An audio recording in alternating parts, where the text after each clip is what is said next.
Olá, eu sou a Alessandra e tô aqui nessa websérie de felicidade e bem-estar. Hoje, neste vídeo, vamos falar sobre a ciência das forças e virtudes humanas.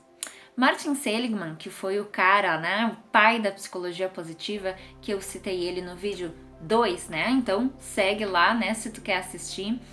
O Martin Seligman, ele trabalha também com essa ideia de que todos nós temos ingredientes psicológicos positivos que fazem com que a gente entenda a forma como a gente se comporta, age, como a gente pensa e como a gente sente.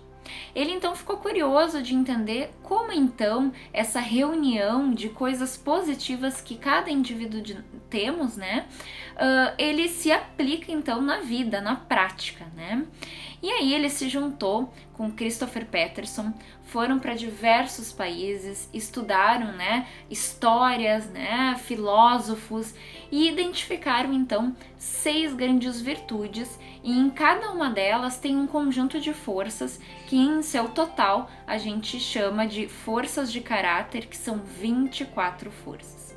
Cada um de nós temos uma combinação única dessas forças. Então, numa classificação de 1 a 24º, as primeiras forças, então da 1 à 5ª, a gente chama de forças de assinatura. São aquilo que fazem com que eu me caracterize, onde as pessoas me reconhecem e são a minha assinatura, aquilo que eu recorro para enfrentar alguma decisão de imediato. Quando eu falo da 6ª força até a 19ª, eu tô falando de forças situacionais. São aquelas que, por algum motivo, por algum contexto, eu preciso buscar elas para ativá-las, e ajudar a conseguir eu enfrentar aquela situação. E as demais, então, são aquelas que a gente talvez não precisou dar tanta atenção, mas ela tá aqui com a gente e talvez um dia a gente possa, então, recorrer a elas. O que eu quero dizer com tudo isso é que as forças pessoais ou forças de caráter, elas podem ser trabalhadas, praticadas, aumentadas, E isso tudo faz com que a gente tenha grandes benefícios no nosso olhar sobre a nossa satisfação com a nossa vida, com o nosso olhar sobre o nosso bem-estar e, consequentemente, a gente eleva a nossa felicidade. A gente fala bastante sobre forças de caráter dentro do mundo corporativo, por exemplo, onde líderes podem identificar essas forças em cada um dos seus colaboradores. Quando a gente está falando de uma composição familiar, a gente pode trabalhar forças para que cada um dos papéis dentro da família possa então ser executada na rotina, no dia a dia e incentivada uns pelos outros. Bom, a gente vai falar um pouco mais disso nos próximos vídeos também, mas afinal de contas, que virtudes e forças são essas? Eu vou dar um exemplo aqui para vocês. As 6 virtudes, então a primeira, a gente chama de sabedoria.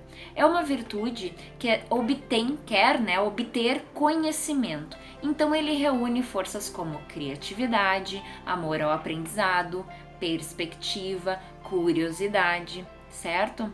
Quando a gente fala de uma virtude chamada coragem, a gente está falando de forças que querem um bem maior, Tem coragem para usá-las, Como, por exemplo, a integridade, a persistência, a vitalidade, bravura.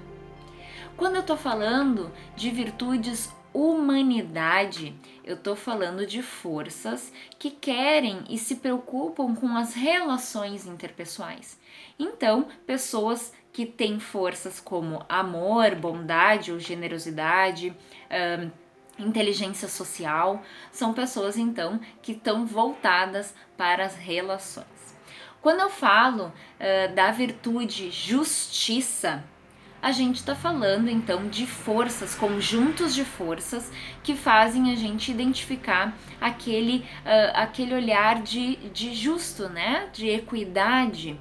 Então eu quero que as forças cívicas, que sejam igualitárias. A gente está falando, por exemplo, de uma força liderança, a própria equidade e a própria justiça, Trabalho em equipe também entra aqui. Olha que interessante. Quando a gente fala de virtude temperança, eu tô falando, é bem esse o nome, né? Temperos. Quando a gente cuida dos excessos ou das faltas. Então, são forças que nos protegem. Então, aquelas, por exemplo, como perdão, como humildade, como prudência, isso tudo faz com que eu tenha temperança. E quando a gente está falando então de uma virtude de transcendência, sexta, então, eu estou falando de identificar coisas maiores que eu mesma, né? Eu entendo que existe algo maior, uma energia maior que a mim mesma. Então eu tô falando de forças como a apreciação à beleza, a gratidão, esperança. Falando algumas dessas aqui para vocês, coloquem aí, anotem quais que vocês se identificaram do que eu falei entre forças e virtudes e identifica quais você acha que seriam os teus ingredientes psicológicos e como que tu estaria usando elas, por que tu se identificou tanto assim com elas. É assim que a gente trabalha forças, não só identificando o que é nosso, mas também como eu exerço isso no meu dia a dia para eu ser muito mais feliz e experienciar ótimos momentos de bem-estar, certo? Eu fico aqui e na próxima a gente vai falar sobre tudo isso e mais um pouco com o olhar da psicologia positiva, olhado, né, direcionado para as organizações e lideranças. Então, fica aí, me espera e assiste o próximo vídeo.